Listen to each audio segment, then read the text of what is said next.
I'm doing a dating game. This is my smidget game. My smidget game is pretty similar to a lot of other people's. It's very simple. Anybody do a smidget game that looks like this?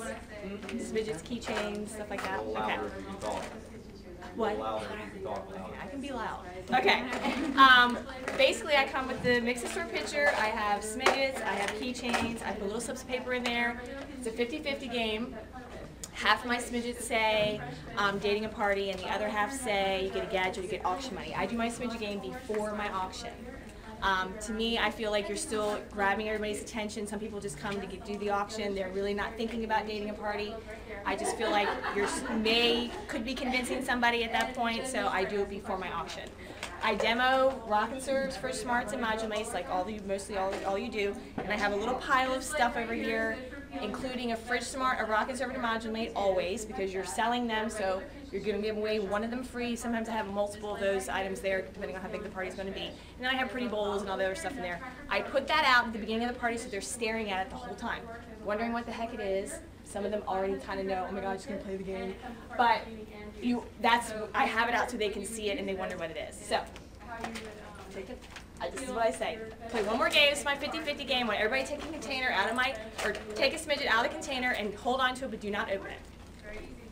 And we'll just go around the front. This is a 50-50 game.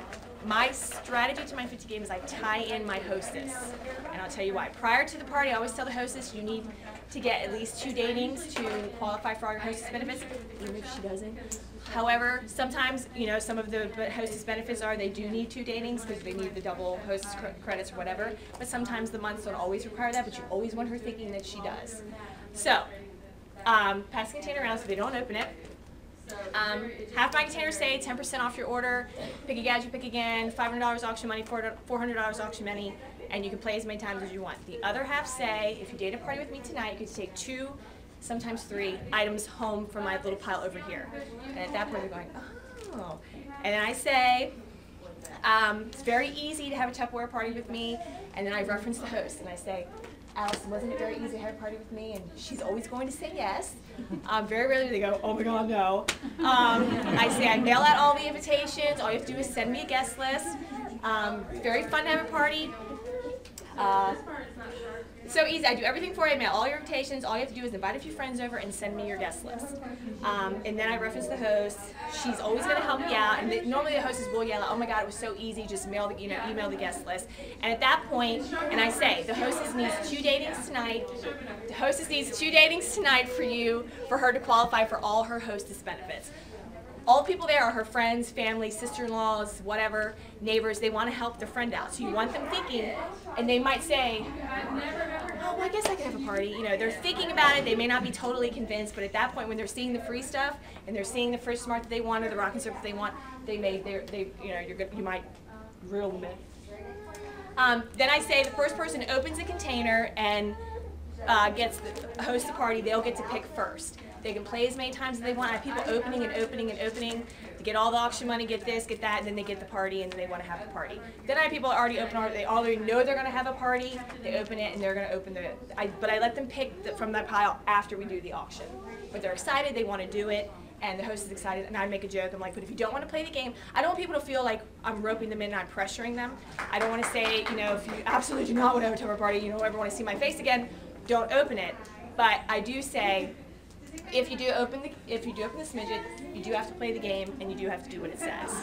And they're like, oh, okay. I say no pressure. Hostess won't get mad at you. I won't get mad at you. We're all friends here. And they laugh and they joke. Normally they're pretty honest and they just put it back. A lot of times they're holding on to it, and sometimes they do hold on to it and they don't want to open it up, but then they end up doing it. I say you can play as many times as you want. If you really want to have a party, it's okay. There's no pressure. You can put it back. But my thing is, I tie the hostess in. I have them thinking that the hostess needs 2 datings. Normally they do. Sometimes they really don't, but they don't need to know that. And the hostess, sometimes before the party even starts, the hostess says, I already have somebody that's coming and wants to date a party, because she's been told prior 3 weeks ago, 4 weeks ago, she needs to get 2 datings in order for her to qualify for all her hostess benefits. If somebody says to me, I want to do a book party, this game that I play is only for in-home shows. Because they'll go, oh, well, can I just do a book party? No. If you play the game and you're taking my free Tupperware, it's for an in-home show. And it says that. That's okay. Thing on the smidget game, and I did mine a tad bit different because I wasn't comfortable with the pieces of paper, so I used dice. I like to gamble, get them in the mix. So I do mine. I pass out all before I pass out the extra questions. You know, the auction question money. I pass out my smidgets, and they. Just around the front. And then I'll tell them I have 2 dice in there. And then I do the auction questions. And I'll say, okay, I'm going to give you one more chance to earn some more auction money. We're going to go around the row and talk about the different uses you can use your container for. Not the dice, but the container. And I'll give them $200, but you cannot repeat each one's answer. It has to be a different answer. After we go through that, then we go through and do the auction. And then at the end, they say, oh, what about these containers? So I said, oh, yeah, I forgot. We got one more game. This is a game of 50-50 chance, so let me explain the rules before you make up your mind if you want to play. As you see, there are 2 dice. If you take don't roll your dice until I come around to you. If you roll your dice and you roll an odd number, 1, 3, 5, 7, 9, or 11, you get 2 gadgets, and you get to keep your container. If you roll an even number, 2, 4, 6, 8, 10, or 12, you get one of my larger prizes I have on display here, or you get a keychain to supersize. And I normally hold up all the keychains like that. I would hold them up, and I would supersize that at your party. But that also means you've won me for a fun Tupperware party. So again, odd, gadget, 2 gadgets rather, even, me, and a larger prize or 2 or keychain to supersize at your party. Okay?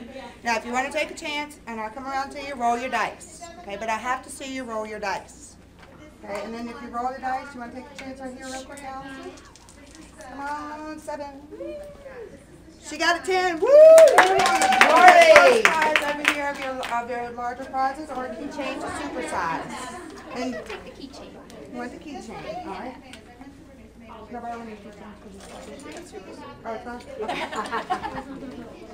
And then you take your keychain home and I'll supersize it, bring the supersize to your party when I come to do your party. Okay? How about you? Would you want to take a chance? All right. Even. Come on, even. 6. Yay! All right. And then you would get second choice of a larger prize, or you could take a keychain. Okay. Now I know some of you guys over here that haven't rolled, you're thinking these dice are loaded. Can I roll your dice for a minute? I have your dice. She just rolled an even number, so I go out and I'll roll them. 6. Okay, now they're really not loaded, and that happens all the time. So then I take that same set of dice and I re-roll it again. 10. Okay, now you're really not believing me, right? Come on, 7. 7. So, and I do that with the same dice. So that they don't, because if 2 people roll even in a row, they're going to think that you loaded those dice. I said, I promise they're not loaded. And it may take me 4 or 5 times to roll, but I keep rolling those same dice so that that builds that trust with you and the customer. And that's it. Any questions?